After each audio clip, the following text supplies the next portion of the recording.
Hello and welcome to another episode of the Roach Coach Podcast, the journey to create the new metal canon. My name is Lauren Kozlowski. With me, as always, the original Roach Rider, Mr. Matt Nas. Keep it rolling, baby. Thank you, Matt. Indeed, we're keeping it rolling, creating this new metal canon one album at a time. This week, we are joined by a very special guest. You know her, you love her. It's Ashley Woolsey. Yeah! Poof, poof, poof, poof. Thanks for having me back. Ashley, thank you for coming back. We are, of course, talking about one thing and one thing only this week on the show. We're talking about our experience at Louisville Loves Nu-Metal, July 20th at Headliners Music Hall. We were all there. We were. And we're going to talk all about it. It was a night of night, a show of shows. I want to start out and say that the hospitality we received, incredible. Red carpet. Yes, everyone was so nice. Super, super nice. Super big thanks to Zach and Brian for making us a part of that. Thank you to Corey. Thank you to everybody. I don't even have all the names of all the awesome people that we met, but let's just walk it through. It wouldn't be a Roach Coach recap if we didn't talk about Friday and travel. the blue screen of death. Matt, Friday, it was touch and go for you, my friend. You sent me a text at one point and said 70% chance I'm gonna have to drive. That's right. So I had purchased plane tickets expecting traveling by airplane isn't the most difficult thing in the world, but it takes a little bit of preparation. You got to make sure that you've got everything squared away. Even when it goes well, you still got to be ready for it. You can't pussyfoot with air travel. No. I get it. I fell asleep downstairs. Here's the truth. Catherine was upstairs. I was watching something. I fell asleep. I woke up to a text from my mom.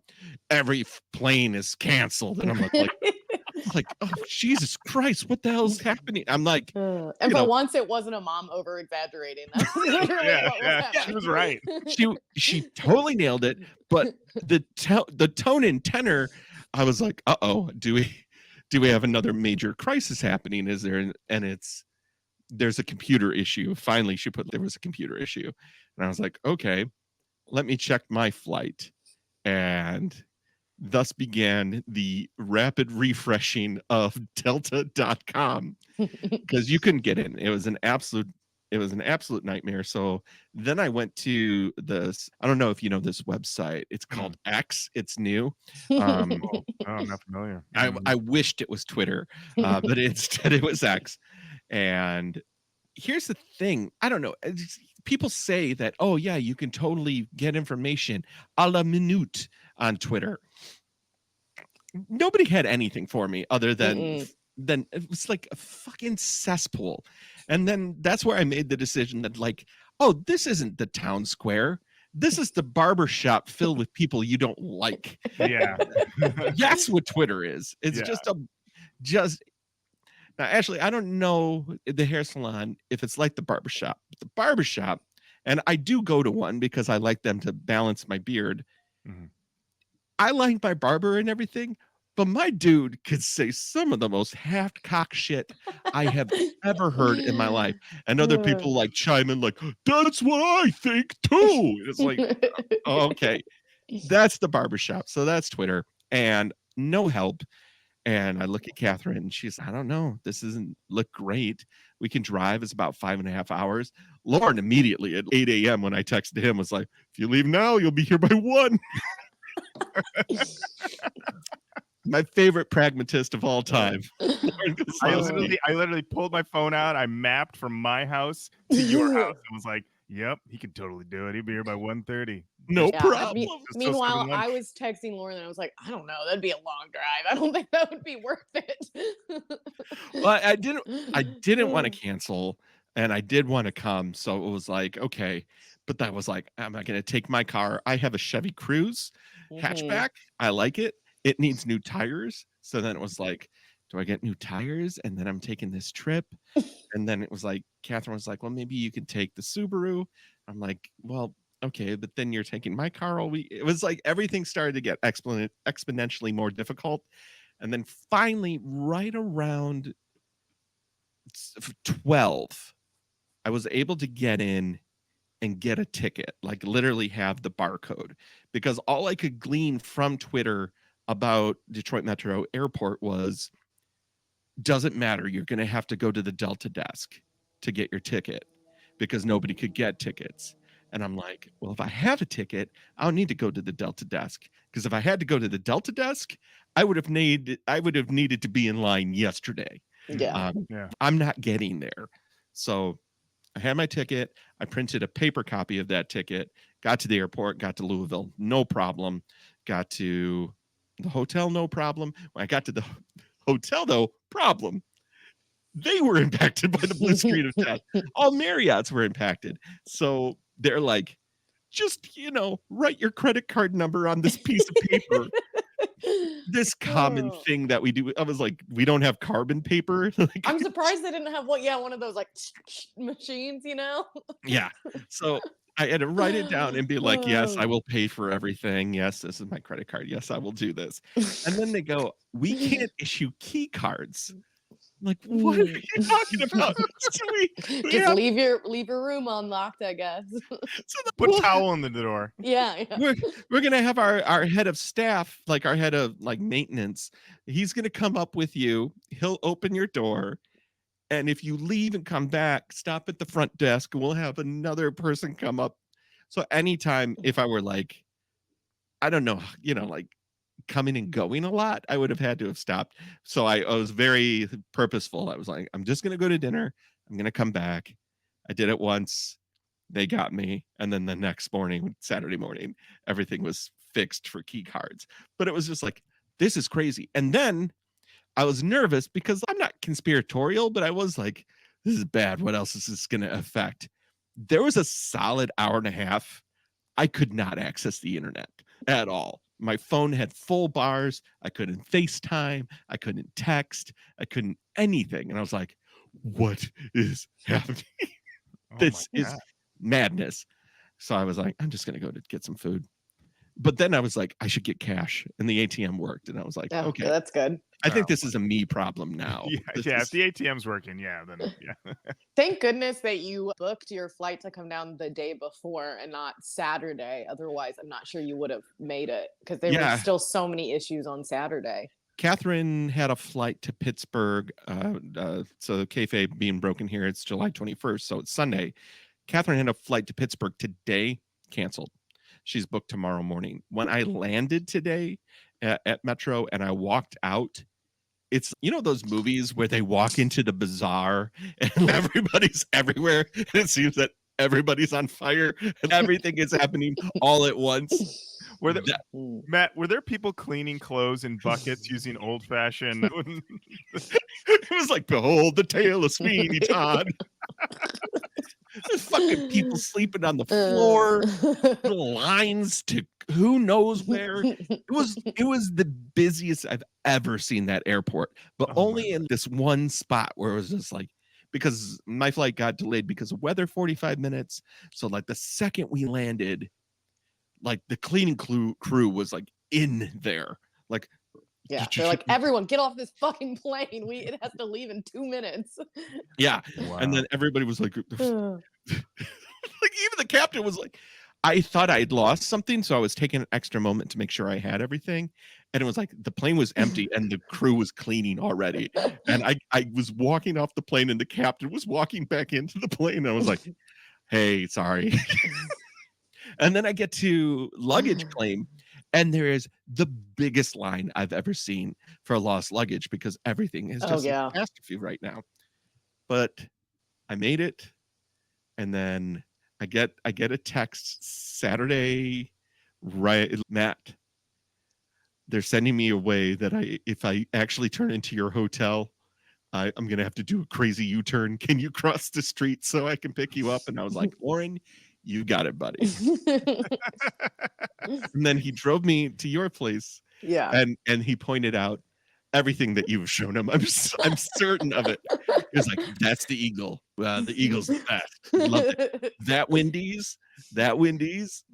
Oh, this place at St. Patrick's Day, madhouse. Yeah, it is. I know that Wendy's well. Well, perfect setup, Matt. I can say that driving down to get you uneventful. And indeed, we made it over to Louisville Loves Nu-Metal. And we get there right around 5:45 and roll in to we get to enter through the vendor band entrance.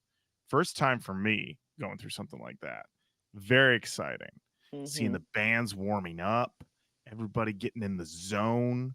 We get set up. We had our own table, which was very exciting. Got all of our merch all set up, our stickers out. And we then had a chance to interview a number of people from the Louisville Loves Nu-Metal show who were performing in the show. And those bits are all going to be going up on the social medias over the next few weeks, right, Matt? Or a few days, whatever. Yeah, over the next couple of weeks, we will be putting them out. I think we got probably about 30 to 40 pieces out of the whole experience. We got a lot of the live show. We got a lot of the band that performs individually talking to us. And we basically got, for every 3-minute video, we probably got 2 clips out of each one of those. So those will be going up, and share them. That's our request. Share the living shit out of these. Please. That's right. Absolutely. It's gonna take me so much work. Please don't let it die. Oh God. But let me tell you, we had a fantastic time, and we're just gonna break down how it all went down. Now, one person that we were excited to see at the show who was not able to make it because of the plane snafu that Matt was talking about was our good friend of the show, Holiday Kirk. He tried to make it out. He was texting people. I was texting with him a little bit. He got to Vegas. He got stuck in Vegas. He wasn't able to get out of Vegas. We were sorry that we weren't able to see him this year. We're hoping he'll be able to make it out next year. They did play a little video of him before the show saying sorry he couldn't. He got a nice little pop too. He did get a very nice little pop. Absolutely. Yeah. So yeah, and then speaking of pops, Matt, let's just talk about this now, because this was one of my many little mini highlights of the time. Before the show started, Matt, you and I got to be privy to the pre-show pep talk, as it were, that Zach gave to all the bands and the crew. And he was going around, and then he said, also, we have Lauren and Matt here from the Roach Coach Podcast, the biggest nu metal podcast in the world. And I got to tell you, thank you. I got it. Worth price of admission. Absolutely. All the travel woes flew over me the second I heard biggest nu metal podcast in the world. I was like, don't know if it's true, but I'm taking it. I love it. Thank you. Thank you. And I will say this from the jump, Zach, Brian, and Corey, well-oiled machine. Like this thing with as many plates as they had spinning, never once were they like, hey, I'm busy right now to us. Never once. Brian came over and was like, hey, you guys need a tablecloth? And we were like, yeah, please. And he got it in the middle of doing everything else. He went and got us a tablecloth. Like, these guys were, like we said, red carpet, treated us so well. Absolutely top notch. Excellent experience. And then they said that we had the biggest nu metal podcast in the world, which we do. We do. And so please Limp Bizkit / Corn do not do a nu metal podcast. Don't do it. It will eclipse ours overnight. 8 years of listens eclipsed in one episode. But it was very nice. And so Brian and Zach were definitely dealing with a lot that evening, and they handled it with panache. With any sort of technical issue or other issue, I mean, everything was handled. There's always somebody who could answer any question that you might have had. And I mean, at one point they said we could take part in the food line. They were out of forks. Incredibly generous. They were out of it. This woman just went and boom, forks appeared. It was amazing. So yeah, top-notch crew behind the scenes getting that show going. And yeah, just seeing how that all was run, I was just highly impressed. And even other people that said that they had, never, they've done other shows, and they said this is one of the well-run shows. I can believe it. Just seeing how everything was running backstage, those guys were really keeping it going. So I have here sent to me, good friend of the show, and he was in the show, and we're going to talk about him a little bit. Josh Toomey sent me over the set list because I did not have a chance, because Matt, you and I, we were 100% running and gunning. Absolutely. Which means we need to shout out our signature star, Ashley Woolsey, who was holding it down at the tent. I would say that, Lauren, you and I, we're two guys that like to chop it up. We love two guys who like to run and gun. Mm-hmm. And then an actual human being shows up in front of us and we're fucking useless. You don't know what to do. We don't know what to don't do. know what to do. Have no idea. I got to tell you, Ashley, at one point, Ashley was like, here's a sticker. You should scan the QR code. It's a nu-metal podcast. And they were like, okay. And I was like, that is all you need to say. I don't know why I'm overthinking it. And and you just did it. You and I are such dullards. We're expecting to have half an hour conversations with people who are passing through. Both you and me are just like, hey, if you want to discuss the intricacies of Slipknot's first record, we're here to do it with you right now. While I can't hear anything because this music is the loudest music that's ever been. Thank you. Also, Lauren in the clutch with the earplugs. Oh, yeah, I know. I forgot mine and I was like, oh, this is going to be rough. But one of the band's merch table they were giving away free ones, I saw. So everyone was able to have some free ear protection, which is great. Yeah. I advise everybody. I mean, I've always been an earplug guy. Obviously, JD of the How I Got Tinnitus podcast really trying to just slam that home of always having those earplugs. So I have a container of earplugs that I generally have either near my front door or when I have my normal car, I have it in my car. So, because you never know when you're going to find yourself at some place where people are rocking faces. So, always have those ear protection. You were truly, Ashley, the star of the night, being able to actually talk to human beings. Yeah, I don't know how much I talked to them because it was a lot like, do you want a sticker? Oh, scan this QR code. And that was basically it. And just be like, it's a nu-metal podcast. And they'd be like, oh, okay. And I'd be like, yeah, it takes you to social media and Spotify. And that's basically it. The same conversation I had with 80 people. But there were a few people who were just like, I'm in my car all the time. I'm going to check you out. Like, please, that's where we're great. Yeah, we're great for the car. Absolutely. Yeah. We excel at long drive filling. My favorite interaction was, I can't remember if it was you or me, Ashley, you handed a sticker. There was a girl walking by. She was probably like 10 or 11. She was with her mom. And we're like, can you like a sticker? And the mom goes, well, she has dyslexia. And we were like, she can have a sticker. There's nothing. She can have a sticker. I don't know why we're talking about that. Well, the sticker's not going to fix that, but it can still adhere to something that she likes. You know, sticker. She can give it to an enemy. Yeah, that's true. And a lot of people were very excited that the stickers were free because some people were trying to pay us and like, how much is it? And I'm like, nothing. Just scan the codes. All that I want you to do. And honestly, someone just took their phone out. I have stats in front of me actually. Yeah. So the stats we have for Saturday, we did 13 unique views, 6 total clicks. So 13 people scanned according to this or viewed it, and then 6 click through. Interesting. And then like more people scanned it. Yeah, more people definitely did. So maybe they have to view the page for more than, I don't know, a certain amount of time to log it or something. They probably just held their phone. Yeah, but I mean, no, there's several people that I saw actually went. But anyway, like I said, I don't care. I was giving stickers to everybody. I just wanted them to at least pretend like they were scanning. Yeah. I can tell you without throwing the numbers out on this pod that the day to day of the show today went up. What's the percentage here? 423% from yesterday. People are listening. People are checking it out. It definitely did something.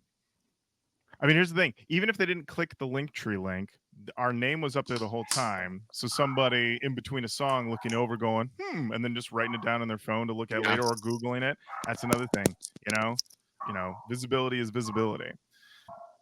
So so the show started promptly at 8:00. And I just want to let everybody know that they're no slouches over there at Louisville Loves Nu-Metal. They did 34 songs. 34 songs. You got a full night. I was telling this to one person and they said, it sounds to me like it might have been the Eras tour of nu-metal. Like if you're going to run through 30. And I was like, they did run through a lot. It was 3 sets. And, I thought I had a breakdown of last year's set, but I could not find anything on my phone. So I can't tell you what the overlap was from last year to this year, and I apologize. But we can kind of run down this through. So they kick things off. Requiem was the band. They kicked things off. They did a 9-song set. They started things off with Avenged Sevenfold Nightmare, into System of a Down Toxicity, Disturbed Stricken, Breaking Benjamin, The Diary of Jane, Hoobastank The Reason, Drowning Pool Bodies, Linkin Park Numb, 3 Days Grace, I Hate Everything About You, and they closed out with Papa Roach, Last Resort. Big standouts here. Yes. This was the first time that we got to see singer Blake Lachman, who showed up multiple times throughout the evening. First time we got to see this guy, did System of a Down, Toxicity, ruled. This guy rules. Yeah. We got to interview him backstage. We got to give him some flowers, but great voice, great stage presence in it. Yeah. Awesome. Yeah. Like totally was. And the crowd at that point, they were like, let's go. We're in. Love it. Absolutely. I think, Ashley, I feel like the highlight of that set for you was 3 Days Grace. Oh my gosh, yes. You gave it a big pop when that one started. Well, that was a really unexpected one because I'm not sure I would put nu metal like as a genre for 3 Days Grace, but I loved them whenever I was a teenager, and I was lucky enough to go to a couple of their concerts, and one of them I got to go backstage and meet the band and get pictures with them and stuff. So that was very exciting for me. Okay. And and then that was followed up with, of course, Papa Roach, Last Resort. Yeah. Which they really nailed. That was also a first appearance of Hunter O'Dell on vocals, who we also get to speak with Hunter, and really crushed it out, really ended that set on a very excellent high note. And I mean, I will say that I was surprised with the Avenged Sevenfold Open. That was not what unexpected. I would expect. It was an unexpected start for that one. But then right into Toxicity, I was like, okay, here we go. They did a duet. Trey and Dina did a duet on Linkin Park Numb. Thought that was great. And of course, when Bodies happened, that's for me. I was like, okay, here we're in it now. When you drop your Bodies, Matt, how'd you feel about Bodies that early in the show? I was ready for it. I would like it was kind of to our point. Like talking to everybody involved, talking to Zach, talking to Brian, when they say, hey, we're going to do the hits, but we're going to mix it up from last year. We're going to do some different things. But also it felt, sometimes we might do something that's a little more nu metal adjacent. And the Avenged Sevenfold, I think they share a similar fan base because from the crowd reaction, and especially for how well Requiem did it, everybody's ticket was punched. So they did the damn thing. And that was, for me personally, as like this old man nu metal. It was like, wait a minute. But that's a Matt problem, not necessarily a Louisville Loves. They knew what they were doing. Absolutely. Yeah. They, I should fail to mention. So they did have a gentleman open the show with an acoustic, two acoustic numbers. He did Nickelback, How You Remind Me, and Creed, Higher, which, let's be honest, that's firmly in the butt, but it primed the pump for that audience. When he did Higher, I remember seeing a guy, his eyes widened in that recognition of it's higher. And I am a known Creed hater on this show, and nothing has changed in that regard. I don't want anybody to think otherwise, but I can acknowledge people are hyped for it. People are hyped for it, ready for it. So whenever they want to do Louisville Loves Butt, it's gonna, they're gonna blow the doors off. But I will say this, this is kind of like if it was like, hey, fill out your survey card. I'd almost want that before the second set in a way, and here's why. Nu metal's a little dick heavy in its energy. It's a little cocksure. So I'd like to give it a little breather, to have the butt there to kind of clap the cheeks, as clear the pipe, get things moving. I don't know. Take your innuendo as you see fit. You just gave us all of the innuendos, Matt. So thank you. I'm just saying. Yeah. But I feel if it came a little bit later, just so because they did a lot of like super pumped up songs. And it's awesome. And I loved it. Don't get me wrong. I love a good pit activator. I loved what they were doing. At the same time, from balance standpoint, I think maybe figure how to get that in the middle a little bit more. So there is like that, hey, we just, there's a couple times in this set, even that for after Bodies, we just did Toxicity, which rips. We did some Disturb, we did the Breaking Benjamin, and then they did Hoobastank, which is like exactly, the push pull. But I would say, you know what? I know it's nu metal show. Sometimes you can't avoid the butt. You know what I did not hear too much of last night though? What? I didn't get chains that much, and I was ecstatic about it. Wow, Matt. Matt, I'm gonna tell you about this. I haven't dived into this further. Actually, I'm gonna save it. I'll save it. All okay, right, buddy. All right. So you were expecting to get chains. You did not get chains. I did not. But was there a certain point where you sort of just let your guard down a little bit, or were you just on high alert for 3 hours? I wasn't. I was ready. I was ready to enjoy the show and meet some people we did, because during that first set, the winner of the Louisville Loves Nu-Metal contest came up to the table, and that was Matthew Clemerson. He came, and it was awesome. It was so great to see him. So great. And we gave him a t-shirt because we had some t-shirts there. Didn't get to talk to him too much. The show was happening. It was very loud. We took a picture together. Just a delight. And we were so happy. Like, meeting people who've actually listened to this show is probably the most humbling thing in the entire world, because this is my basement. This goes out into the world and people are like, oh no, I listen every week. I love this show. It's like still quite surreal. It is surreal. And Matt did ask me, he said, is it true what you said on the show that Discotheque is your favorite U2 song? And I said, oh yeah, it is. And he seemed very surprised. Yeah, not a bit. Discotheque is my favorite U2 song. And I think he said, oh yeah. And he goes, better than Bullet Butterfly or Bullet Blue Sky? And I said, oh yeah, Discotheque. Yeah, without a doubt. Matt, Lauren's a maniac. His brain don't work. I love the song Discotheque by U2. Oh my Lord. Watch the video. It's so bad. Better than Sunday Bloody Sunday? Yeah, that's what he thinks. Listen. He can't be stopped. Listen. Where the Streets Have No Name is pretty good, but it's no Discotheque. Off a million times. Eat a sandwich made of shit. How dare you? All right, let's talk about the second set of the night. This one, I don't know what the band, I don't think there's a specific band that's made up of different band members, but the set list ran as such. Kid Rock, Ba Wata Ba, Saliva, Click Click Boom, Korn, Got the Life, Korn, Falling Away From Me, Crossfade, Cold, Mudvayne, Dig, POD, Youth of a Nation, Slipknot, Wait and Bleed, Slipknot, Before I Forget, and Limp Bizkit, Break Stuff, Rage Against the Machine, Killing in the Name Of, and Rage Against the Machine, Guerrilla Radio. Close that out. So when there's two songs in a row, that was a medley. Yes. Medley. Loved the inclusion of the medley. I thought that was I liked the medleys a lot. I thought that was great.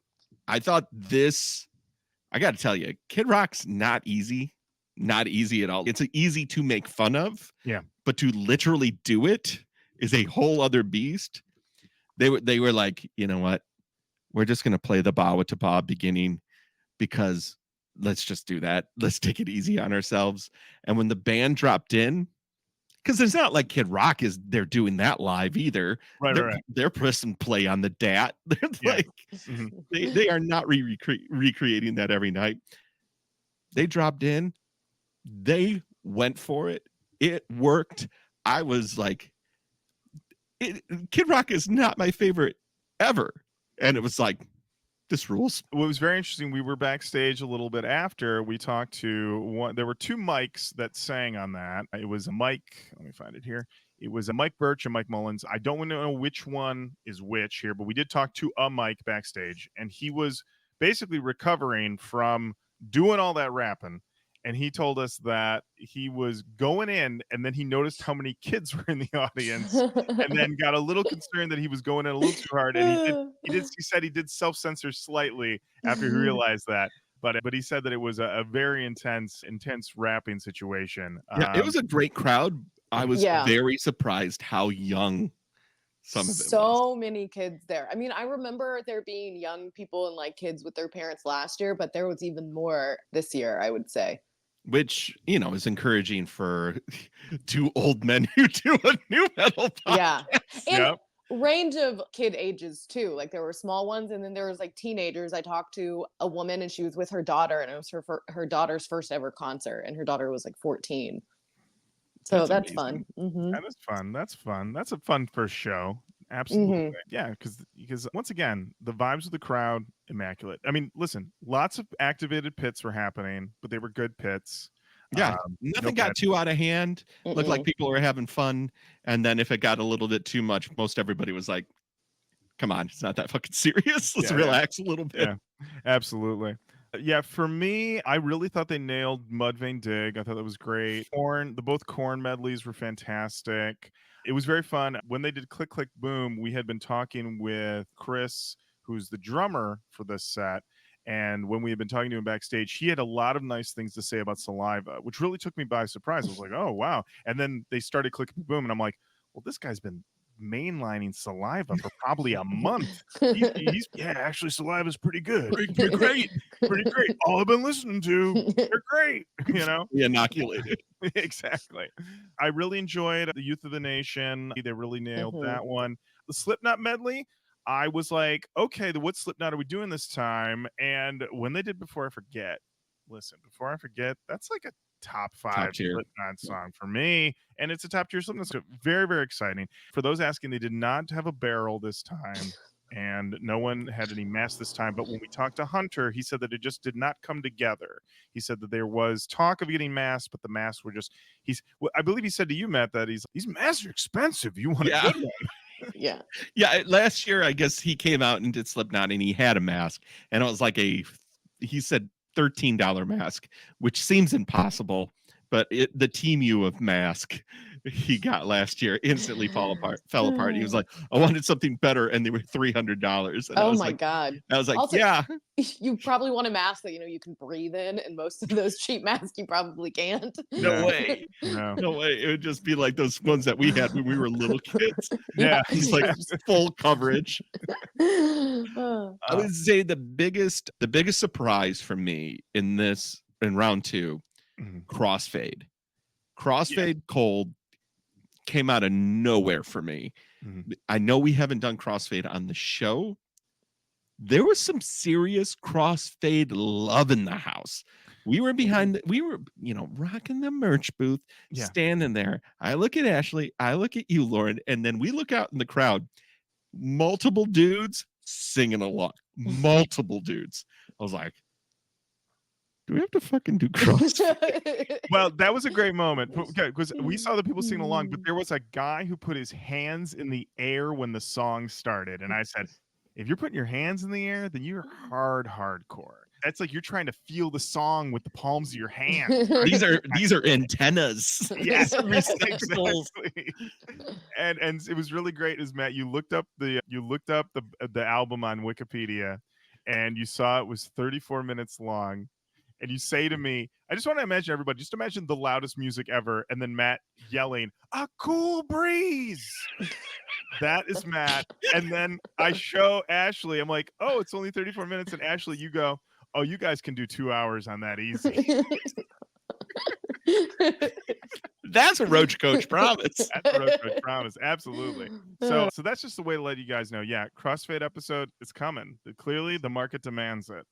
And Matt and I are going to pull 2 hours out of it. Absolutely. But the other person we need to talk about during this set was, I believe, was it during this set? No, I'm sorry. This guy comes up next set. All right. But yeah, Blake Lachman did come back to do Rage Against the Machine, Killing in the Name, Guerrilla Radio. He did Guerrilla Radio with Hunter. Super, let me tell you, Rage Against the Machine. He did the Korn as well, and he put a kilt on. Yes. In between the first set and the second set. Yes. And I can just say that when they were doing the guerrilla radio and they got to the harmonica sounding solo, Matt, you pointed out, I mean, he was playing, what was he playing? He was playing a kazoo. Yeah, he played a kazoo. And got a huge pop out of that. He pulls out the kazoo and people are like, wait a minute. And then he plays it. He's and people were like, it works. You made it happen. Yeah. Nobody's going to fight this. And I can tell you, I went to the bar during guerrilla radio and everyone around the bar was like what I could only call is like low-key headbanging. Like they were headbanging, but not like super aggressive, but they were like, I can't not headbang to the song. And just everyone around the bar, just everybody's heads just wobbling. It was an incredible visual. So, I mean, even though as I think you said to me, Matt, he goes, these are papas. They are nu metal papas, but man, they get the crowd going. People want Rage Against the Machine. Rage Against the Machine no longer touring. There's a Rage Against the Machine void. People will take their rage where they can get it. Yeah. And people must know, again, if you're asking, I thought Matt didn't like Rage Against the Machine. That is not true. I just don't think they have a cover to cover album. I think they have all-timers. I'll restate. They have all-timers. I mean, Guerrilla Radio, all-timer. Killing the Name, all-timer. The whole albums don't do it for me. I think they're a little overrated. You'd love a best of album. That's all I want. You're right. That's all I want. Listen, I know I'm a guy who loves discotheque, but Matt, you're still so crazy for this opinion. I just say, what are you skipping on the battle of LA? What are you skipping a battle of LA? All right, we're not hashing this one out again, but Matt has this opinion. Fair enough. So this set, very strong. Oh, the other note I wanted to make about this. When they did break stuff, last year they had real chainsaws on stage. Zach, I don't remember if it was Zach or Brian, but one of them, when they were on the show, did express concern about the fact that there was real chainsaws. So this year they had inflatable chainsaws that they threw into the audience, which felt like a nice compromise. People were very excited. People, of course, love it when you throw things into the audience that are safe. So I think that worked out very well. Ashley, Matt, any other highlights from this set for you? Well, I liked going back to the chainsaws. I liked that because throughout the show, you would see people who got them just when they were really amped, just like put them up in the air. So that was fun that they were utilized, other places, and you could really see what songs were getting people like extra over the top. Amped. Yeah. Absolutely. Yeah. So they closed out that one with Guerrilla Radio. So this is the big part where we split paths. Lauren and I go backstage to interview more musicians.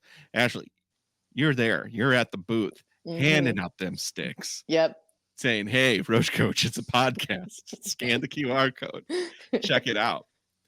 We're gonna split the stories right now. Lauren, what are we doing? Matt, we're back there. We're chopping it up. We're chopping running, it up. Running and gunning. We're finding out what's going on with the people. It's very exciting.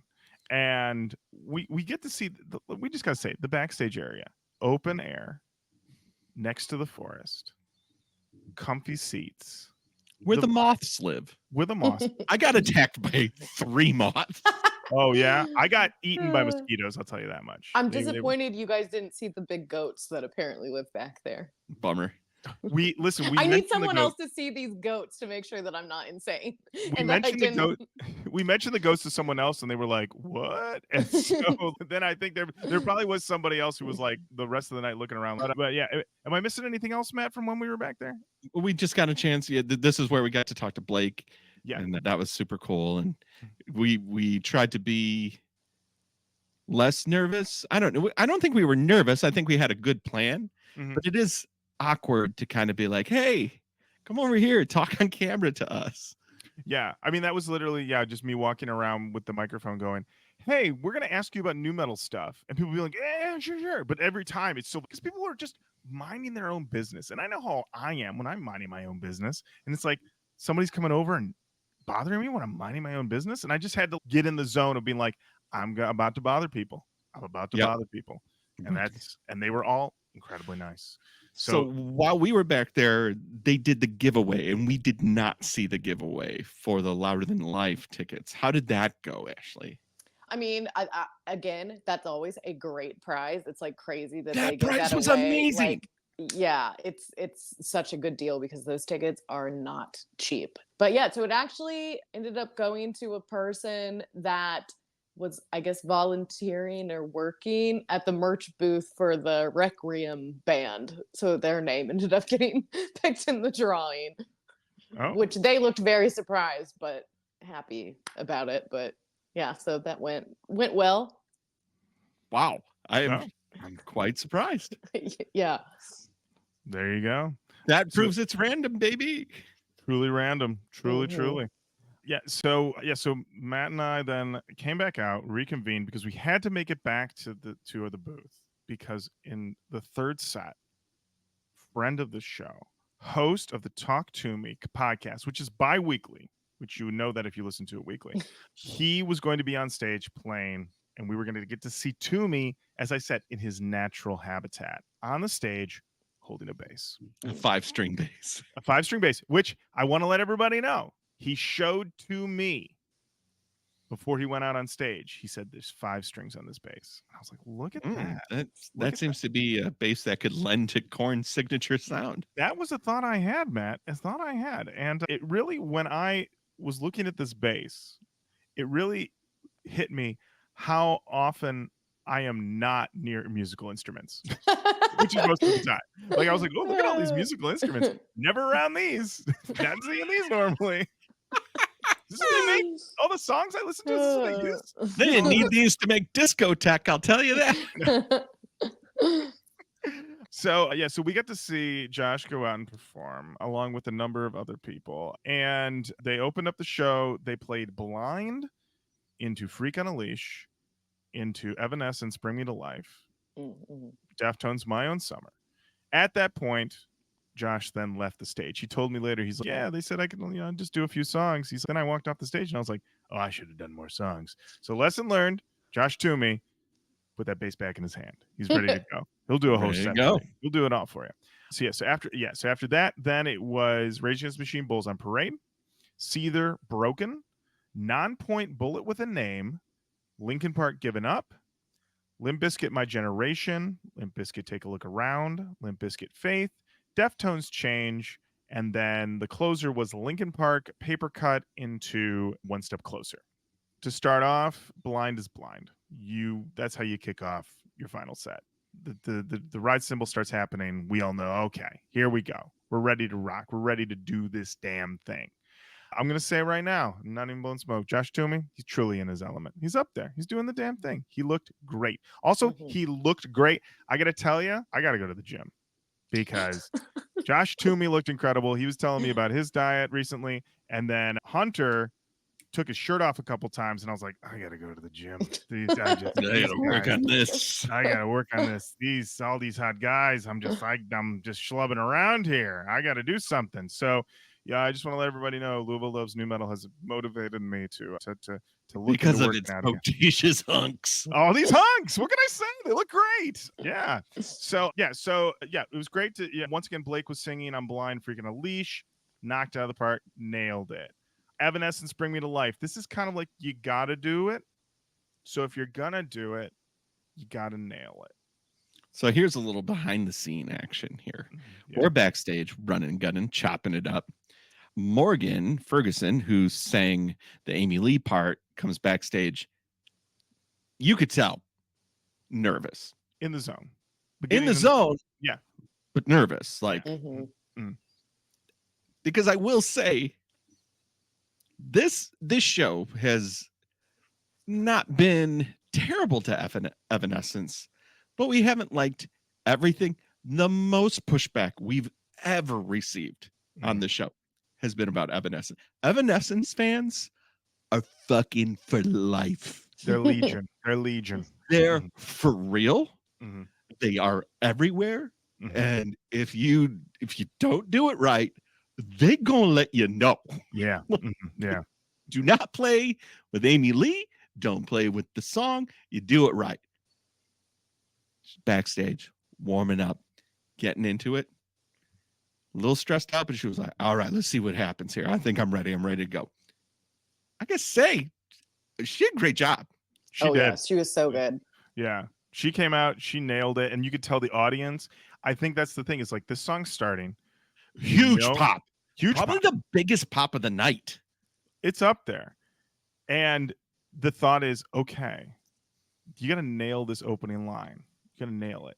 She nails the line. Then the rapping guy comes in, and we're off to the races. And then she's just like, you get to the chorus, and I'm like, yep, she did it. She knocked it out of the park. She nailed it. She nailed it without a doubt. And I think everybody in the audience, which is full of a ton of hardcore Evanescence people, are just like, all right, you did it. You did her proud. Well done. Yep. And which is, and then for us who are, Evanescence agnostics, for lack of a better word, we're like, yeah, did the damn thing. I think with that song too, it could have been really easy for her to be really focused on obviously like nailing like the vocals part of it. So kind of just standing still and not like moving around the stage. But she was like moving, had a lot of energy in what she was doing. And like I thought she did so good. Yeah, agreed. Because to your point, you're a little nervous. You want to make sure it makes you a little wooden. Mm-hmm. Not the case here. Yeah, really. I wouldn't have even known that she was that nervous because she seemed so at ease on stage. Solid performance. Solid. Absolutely. For Deftones, My Own Summer, this was what I felt was the true Toomey standout. Watching Toomey got locked in what I think is the bass player rock pose. And when he started going into that bass line, I was like, this is where this man lives. This is where he lives. He lives in these bass lines. My Own Summer very much has a driving bass line.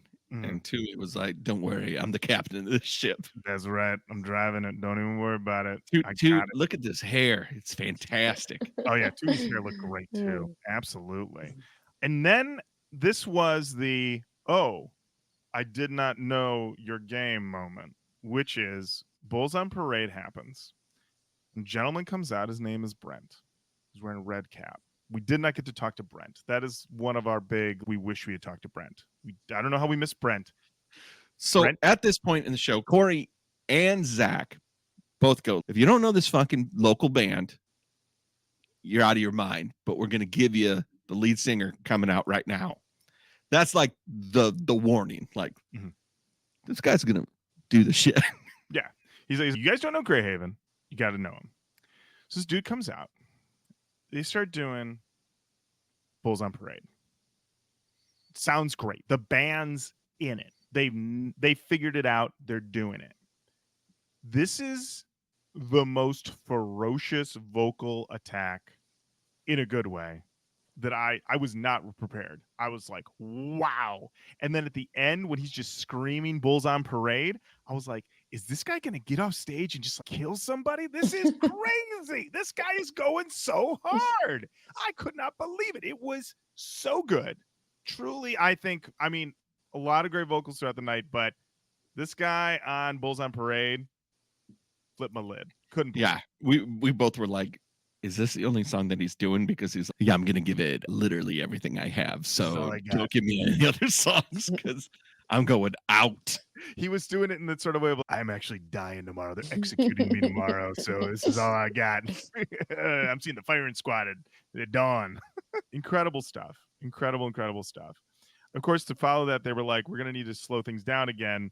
And they did See They're Broken, which was, once again, Morgan came back out with Mullins. They did that duet. Listen, Seether, they're another band that I considered pretty firmly in that.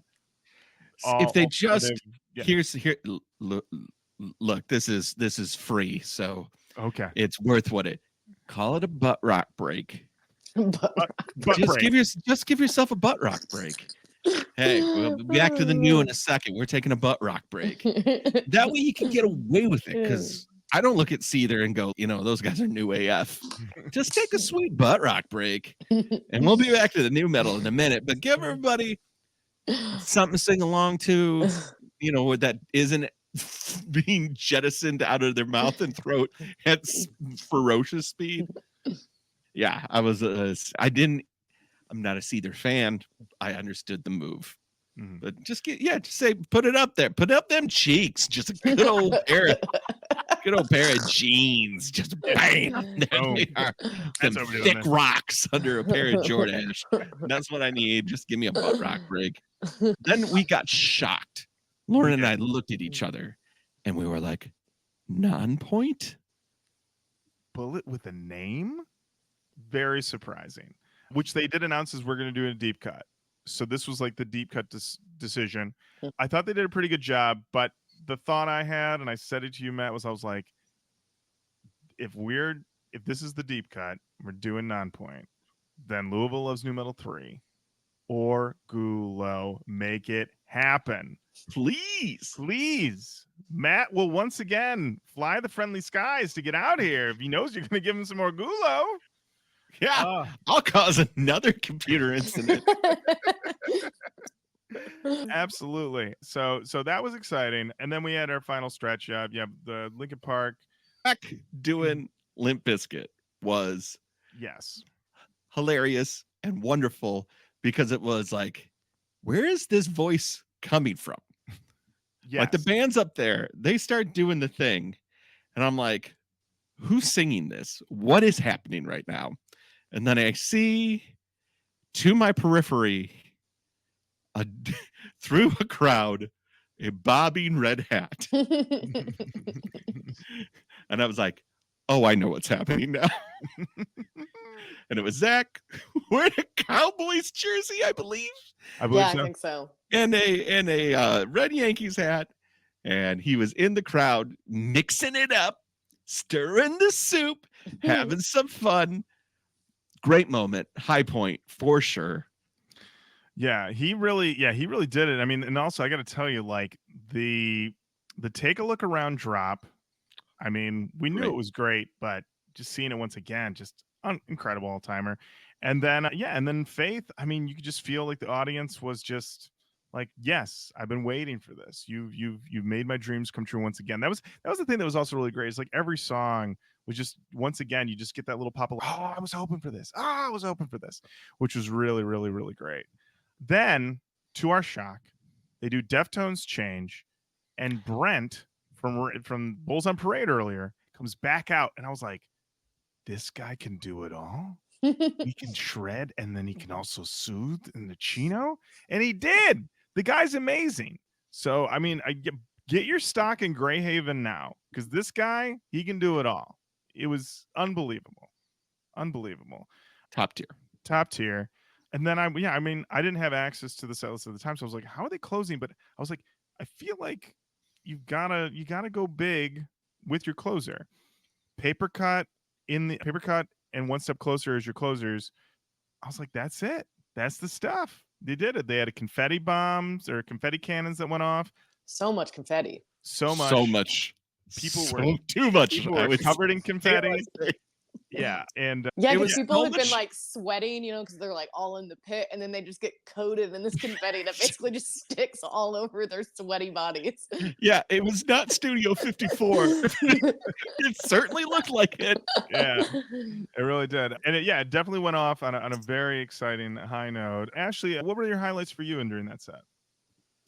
That's a good question. I mean, I enjoy a good confetti gun, so that was probably the highlight. I mean, it's hard to beat that. I think when they did the Limp Bizkit stuff, though, I feel like I remember them seeing them pass out some red hats to people in the audience. So I think they did that too, which is cool. If they didn't, and I just made that up, then a lot of people just had red hats that appeared all of a sudden. But I think so. But I did like the Faith song. Like I said, I really enjoyed the melodies a lot because they made it to where it really flowed super easy from one song to another song to another song. So there wasn't like a down second that you have to kind of restart to start a new song. So it was just like really smooth. So those were all really fun.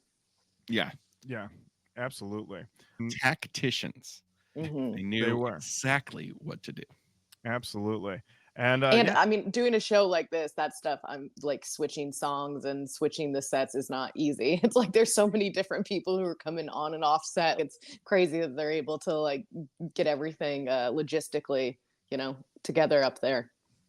Yeah, and then that was the close of the night. Finished probably around 11:15, I want to say. And yeah, and then Matt, you posted up by the door and made sure that everybody walking out the door got a Roach Coach sticker. I took Ashley's lead and I was like, free stickers, Roach Coach, it's a podcast. But then one of the things that delighted me to no end, meeting people that knew the show, and we had two people come up to us besides Matt. It was Quentin Lee and it was Corey Adams, and both of them effusive with their kindness and their appreciation for our show. And honestly, I felt like we were returning it right back, because I've said it before. I will say it again. I probably already said it in this episode. Talking to people who listen to this show, who actually know this show, is humbling. It is very cool. I'm so happy that you're happy to meet us. We're probably happier to meet you. And that's not hyperbole. It's because you are. I mean, like when you do things like this, it is completely in a vacuum. Mm-hmm. You don't know. Sure, we talk online. We'll see a Facebook comment. We'll respond. You'll DM us. We'll write back. But it's like, to meet you face to face, holy shit. Amazing. And that couldn't have been nicer. Could not have been a nicer experience. Yeah. And we gave them t-shirts. Yeah. We're like, here to go. Yeah. So yeah, it was very nice. Yeah, I talked to, I believe it was Jerry from Foxbat. He also introduced himself, and he said he's been listening since the last year, and appreciate that. And thank you to everybody we talked to who've been listening to the show. And yeah, and then after the show ended, we cleared out, went over. We after partied just for a moment or two. I will say too that once the bands were like done, people were still wanting more, even though it was like a good amount of show, like 34 songs. Like the people who worked at the facility basically were like, "Get out! Like we want to go home. Everybody leave." Yeah, there was good vibes. There was serious good vibes. People weren't done. They were having a great time. Brian ran up to us immediately. He was like, "How'd we do? How'd we do? We do okay? Everything work out?" It was like, dude, you fucking murdered it. It was great. You killed it. It was great. And we went to the after party. It was the Highland Grill. Is that the name? The other right? No, Hilltop Tavern. Hilltop Tavern. Even better. Even better. Oh, the Highland Grill of my mind. The Hilltop Tavern. And I had a great quesadilla. Really, really good quesadilla. Matt, what did you get? Nah, I don't want to put our good friend Ashley on blast, but she said they have amazing chicken fingers, and I would say that they do when they don't overcook them. I actually had probably twice. They probably got refried, because I was like, this doesn't taste right. But I was so fucking hungry. I was like, yeah, it didn't matter. Normally, they have great chicken tenders. I'm sure they do. This was like a me problem again. It's like, Matt, I don't give a shit. I had ranch. I was good. Listen, it's all about heat, because I do want to mention, while it was an excellent quesadilla that I had, it was also the surface of the sun hot. It was like burning my mouth. I couldn't even touch it. I just sort of like looked at it for a minute, like, you look great. Can't eat you though, because you're too hot to even touch. I had one of my favorite exchanges of the night with Ashley at this restaurant, though, where I go, "You need to help me out here. Do they placate the Midwest by having ranch?" to which Ashley said and responded to me, and I'll let you fill in all the blanks. You're like, "Oh, baby, we got it all here." Yeah, Louisville is just the best spot, because we're such a combination of Midwest, Southern, and like Northern culture that we have like literally everything. So ranch, we got it. Melted cheese to go with breadsticks, we got it. Pimento cheese, we got it. Today I went to have brunch before I left, and I went to Bar Vetti. They brought the sandwich, which is a whole other story. Had French fries. The lady goes, "Would you like anything to dip your fries in?" And I'm interested, because nobody ever poses anything like that. She goes, "Oh, we have ketchup. We have a house-made ranch. We have," and she lists like all of these dipping. I was like, "Woolsey." It was a delightful moment for me. I got the ranch, and delicious. Yeah, so good. There it is. There it is. Ashley, I believe you just got a plate of fries. Is that correct? Yeah. Because I ate after you guys, because whenever you texted me and said, hey, we're 5 minutes away, we're turning on your street, I was like, I'm not home. I'm at the Eagle. Oh, no. So I was like running back home so you could pick me up. So there you go. That is the complete Roach Coach experience at Louisville Loves Nu-Metal 2024. You got our food orders, you got our travel plans, you got it all, along with, some commentary on the event. A great time overall. I think the thing to talk about is we think about Louisville Loves Nu-Metal 2025, which we know is going to happen. We're putting that out there right now. No one officially involved has said that, but based on the feedback and how we feel right now, it should. We'll go around the group. What's the song that you would like to hear that was not played this year that you would like to hear at 2025's edition? That's good. That's a good one, Lauren. I will start because I already have mine ready to go, locked and loaded. Next year, you got to do Faint, Linkin Park, okay?